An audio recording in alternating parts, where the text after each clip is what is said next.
The Chiefs need to improve their roster across the board. How can they do it outside of the top three positional needs? What comes first? Today on Locked On Chiefs. From the land of the free and the home of the Chiefs, this is the Locked On Chiefs podcast. Welcome back, everybody. Happy Friday. We got to get down to business about how do you improve the roster and lift the floor for the 2023 team. We know about the top three. What comes next and what can you get done in the draft, in free agency, and bringing along your own roster?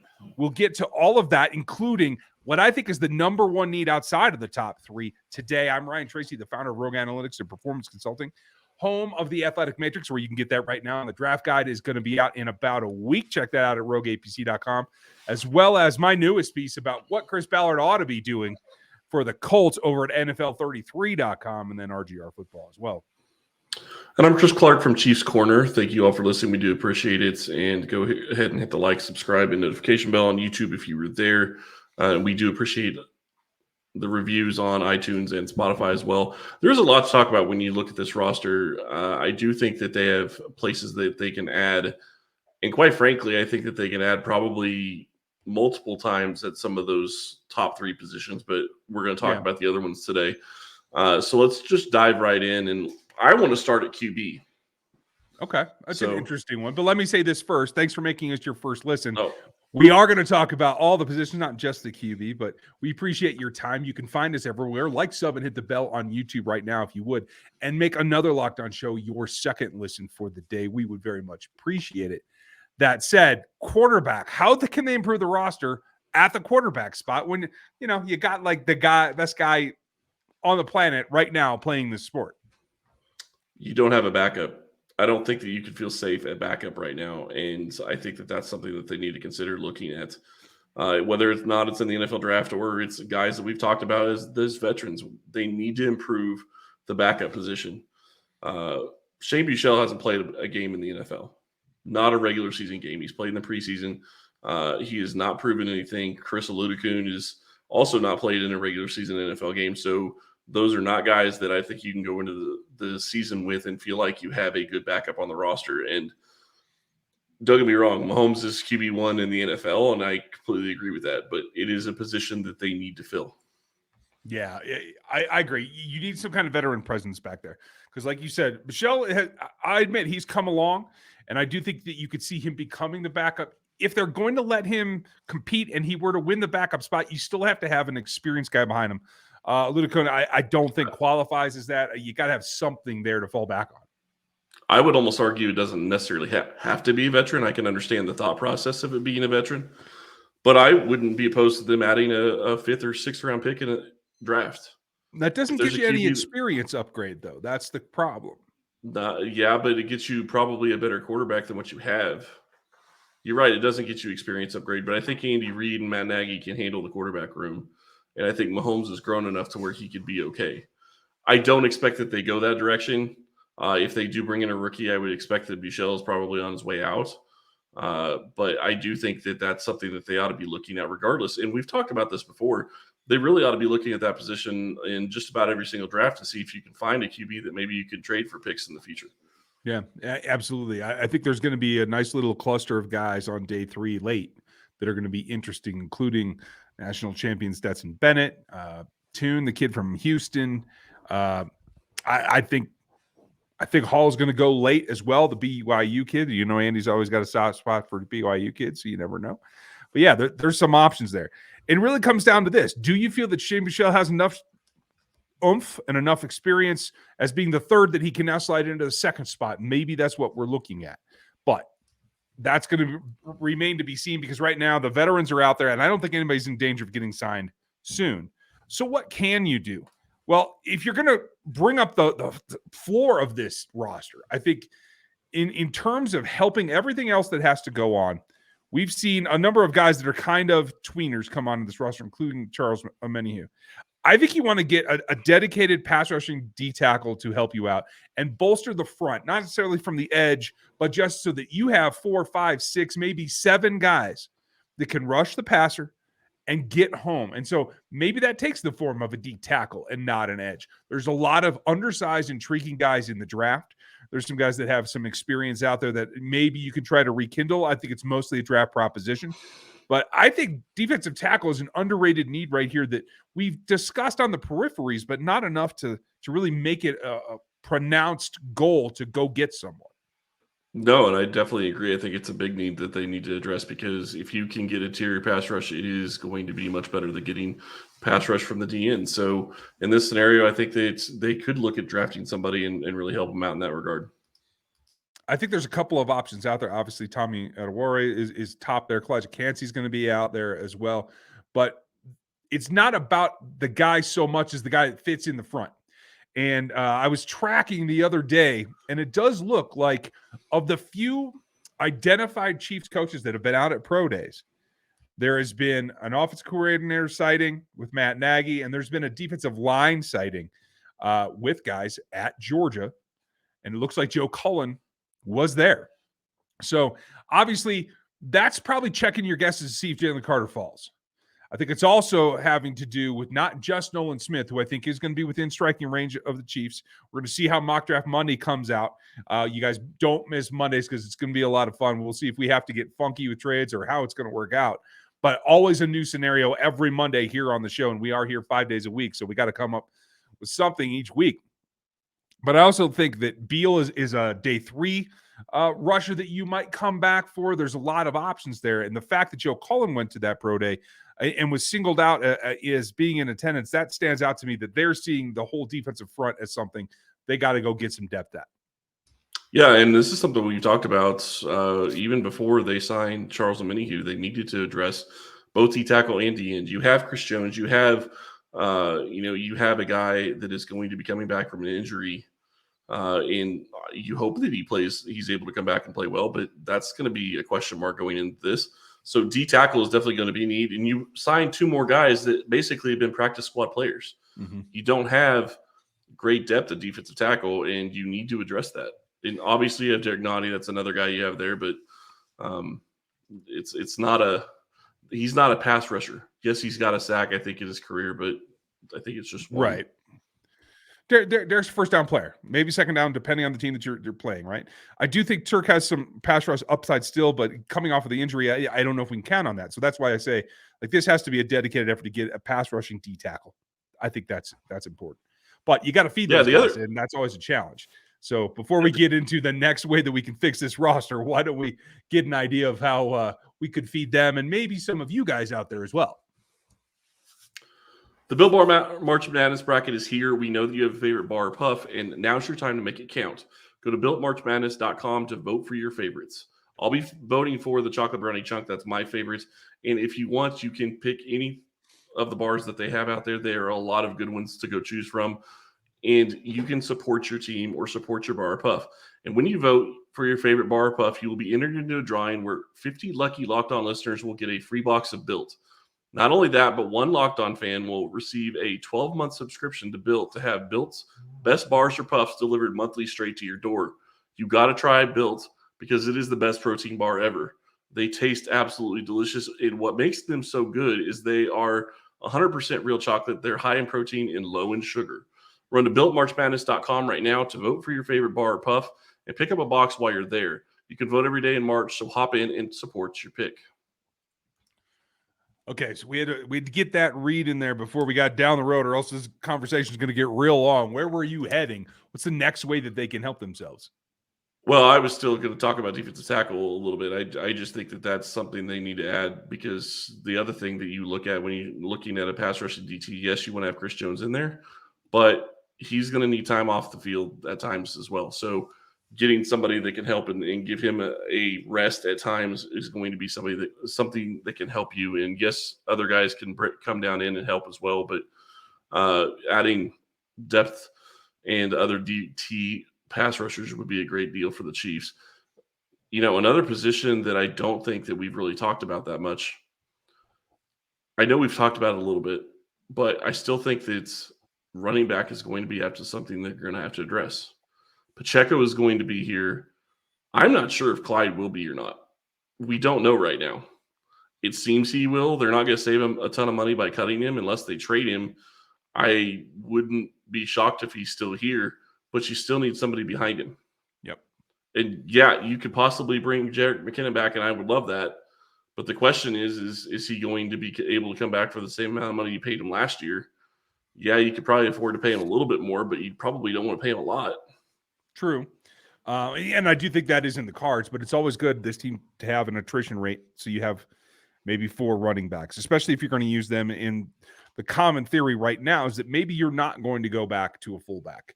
And if you are, it's going to be somebody that can do double duty, like a bigger bodied back that can be a runner as well.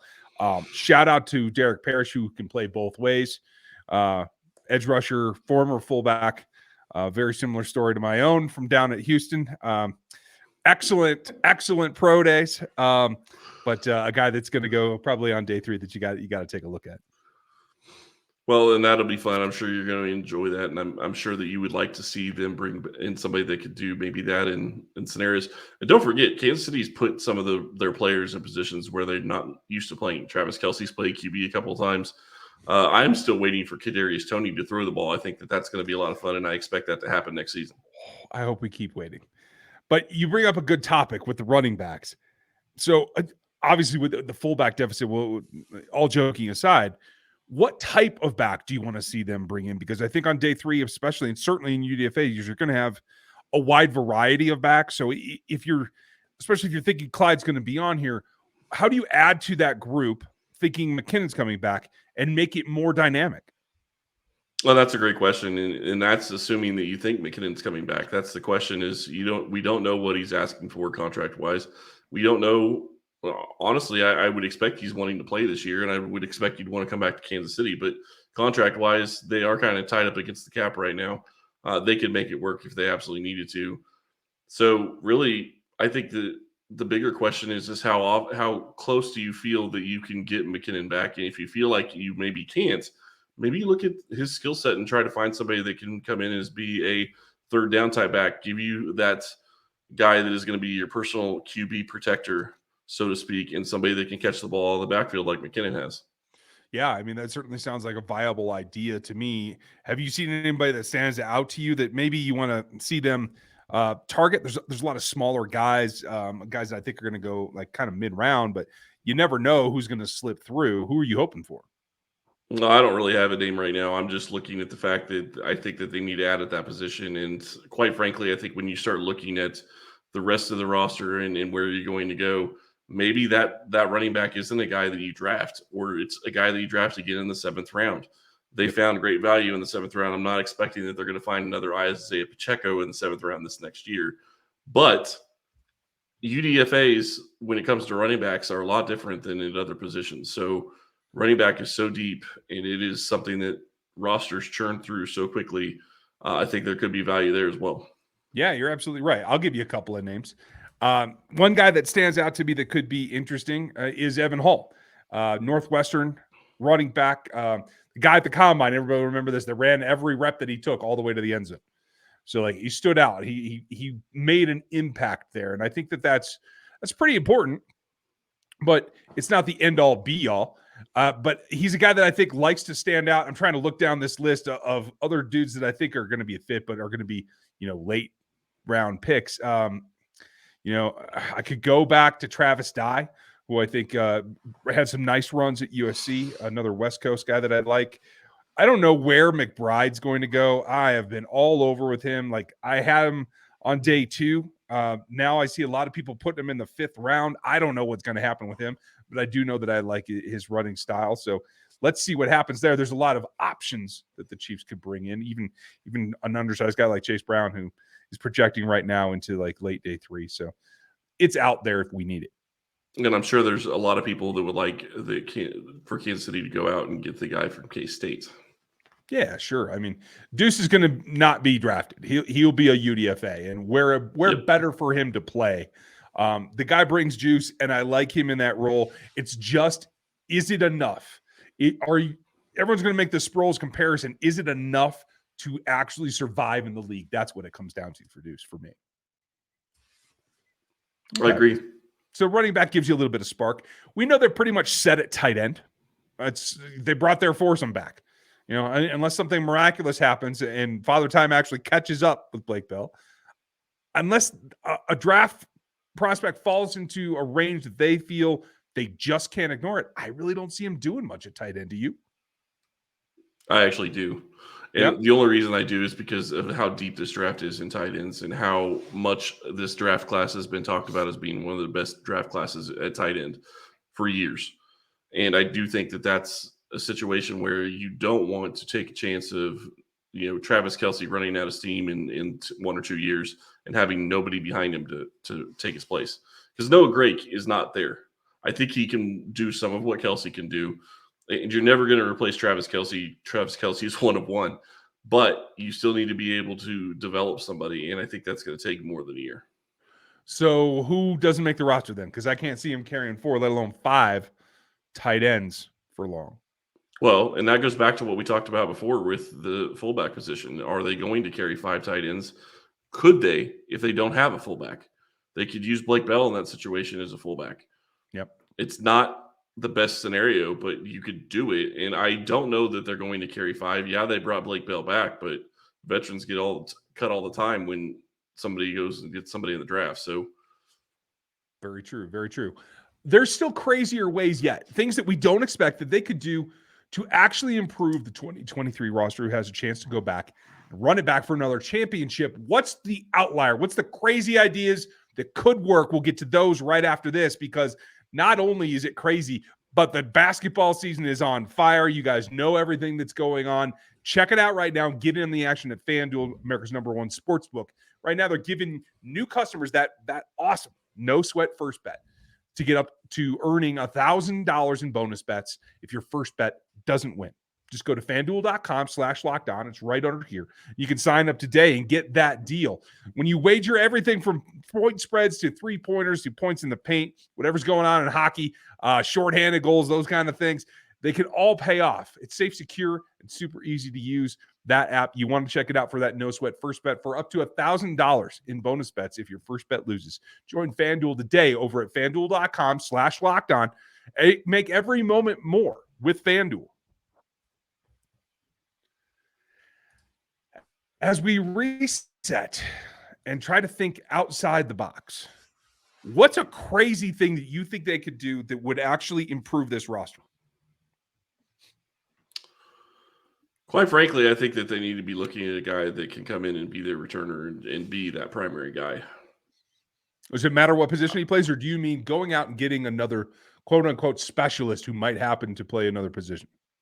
I don't think it matters if he's a corner or if he's a wide receiver. I think that you got room at both places, because if you draft a wide receiver that can return kicks, maybe he can also cover. I mean, I think that you can find guys that can help with special teams in that role, and you're going to have them at corner and wide receiver. You absolutely need to have them at that position.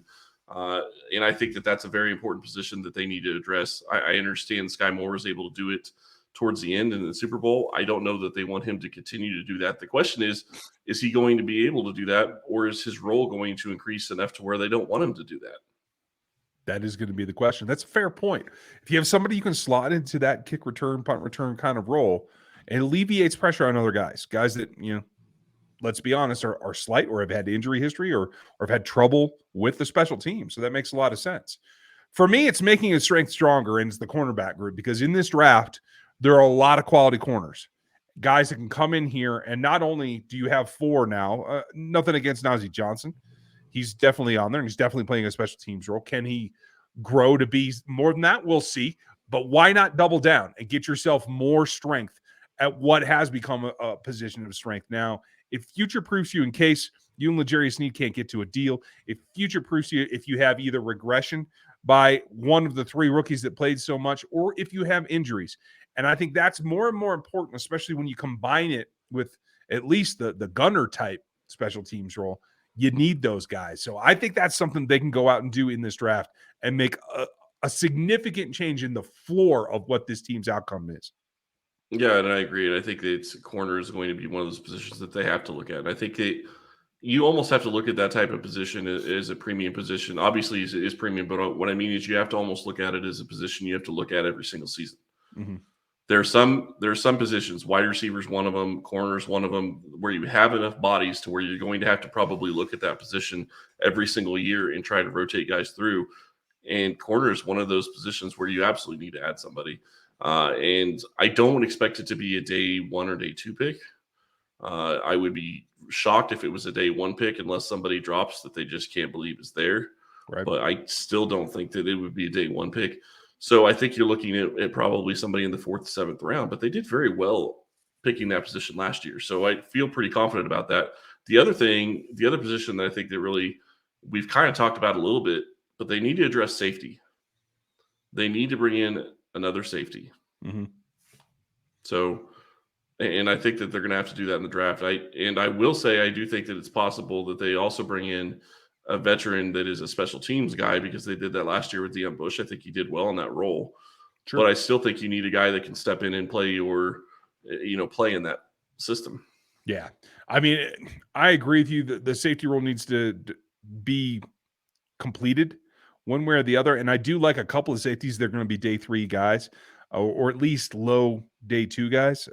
Christopher Smith is probably my favorite dude, just about being a dude. But there's also some value on day 3 at the corner spot too. Like one of the Mackays is going to be there, either Blackman or Garner. You're going to have Cam Mitchell down there as well and be available. Honestly, Riley Moss is better than most people give him credit for. I'm not sure where Jatavius Martin's going to go. He's probably a day 3 guy as well. He's kind of right on the edge for me. Jacorian Bennett is it's the fastest guy at the combine, and he's the other corner from Maryland who's likely to be right on the edge of a day 3 dude too. And I'll give you guys one more. It's Bernard Carvers, who has not had the draft season that everybody wants. He's the other guy from LSU who just ran, I think, a 4 flat with a 42-inch vertical just the other day at his pro day that has made some big plays. Another guy that's kind of under the radar right now, but I think is going to pay off. There's no way you ran a 4 flat. What? I'm sorry, 4 flat. 4.40 is my point. Sorry, did I didn't say enough 4s, evidently. No, you didn't. And I just wanted to point that out because there's no way he ran a 4.40 flat. Yeah, 4.40 there. Yeah, fair enough. I think you look at this group, and we've talked about this a little bit as well. Linebacker is another position that they could add. They carried 5 last year. I think they're probably going to. No, they carried, I guess, 4 last year. But it wouldn't shock me if they had a linebacker. It's going to make a position change at another group, but you can also have those guys be core special teams guys, and that can help as well. So linebacker wouldn't shock me. I think that their starters are set, and I think Tranquil is going to have a big role in this defense in some way. I'm interested to see how that shakes out, but you're going to still need probably somebody at depth. Yeah, I guess absolutely. You did have 5 most of the year because you had Cochran too.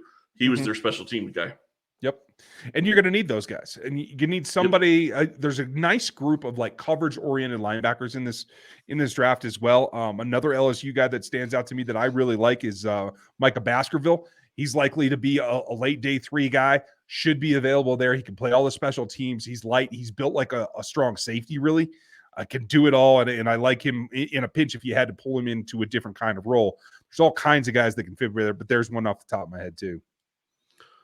Last position I want to talk about, and I know we've already said, we're not talking about the top 3, although I don't think this is really top 3. I would also say another lineman at some point. I don't know if it's going to be interior line or if it's going to be a swing tackle, but they need help at both of those positions, I would think. I think that they're going to need to add somebody. They have Prince back. They could go into the season with that as your swing. I don't think you really want to do that. I think you want to bring somebody in that can develop, and you're going to want another tackle to go up against Niang to see if they can replace Niang as the starter. So yeah, we've already talked about tackle, but I still think swing tackle and interior are important as well. And some guys with both. There's Voorhees who had the ACL from USC that can play inside for you. There's Jarrett Patterson, who was at one time thought to be really high in this class. He's going to be a day 3 guy. Jackson Kirkland from Washington's played inside outside. He can play 4 positions for you. Antonio Maffey's getting some love lately. There's all kinds of guys on the inside. Somebody playing 4 positions sounds like Andy Reid's special to me. And when it comes to that, two of the best guys for that right now are Antonio Bradford, who I know the Chiefs have already visited with. He's got the length of a tackle, but he plays guard. Scrappy, good athlete, and John Gaines from UCLA, maybe the best interior offensive lineman in terms of being an athlete. Scored really well on the matrix, and I think he's a guy that can give you some versatility in there as well. Yeah. And you're definitely going to need it. I know Kennard, I think they have high hopes for. I don't think they expected him to be available when they were able to get him last year. And you have obviously a great interior three, but you need guys. You need guys just in case. And Alec Reddy is going to be a guy that's going to help out. He's been a former starter. They upgraded when they brought in Tooney and Smith, but you need to make sure you have enough to keep attrition low. Yeah, I mean, or worry about attrition. I guess in a couple months, we're going to be starting to talk about, do they keep 9? Do they keep 10? There could be 10 offensive linemen in here, so you definitely need to stock those coffers and make sure that it's your decision to go down to 9 or 8. Then it's not that you're forced to because you haven't stocked the pantry. Yep, completely agree. A lot coming there. You can find out more by listening to Locked On Scouting. You want to check that out. You can go over to NFL 33 where we've got a bunch of content about this draft class. My quarterback list comes out next week. You can find that over there, and it's a preview of what the draft guide is going to be. The matrix is out. You can get that at Rogue APC. So it is high time. It is the month of April, and we are here to get into the draft. We thank you for being with us. We're here 5 days a week, and we're going to cover this team from all angles as we go forward. Monday is Mock Draft Monday. Be prepared. I'll try to come up with something funky, and Chris gets to rip it apart. So don't miss that show as well. We appreciate your time. And that was funky, just to be clear. It was funky. Okay. Oh, it's going to get worse. Yeah. Have a great weekend. We'll talk to you on Monday.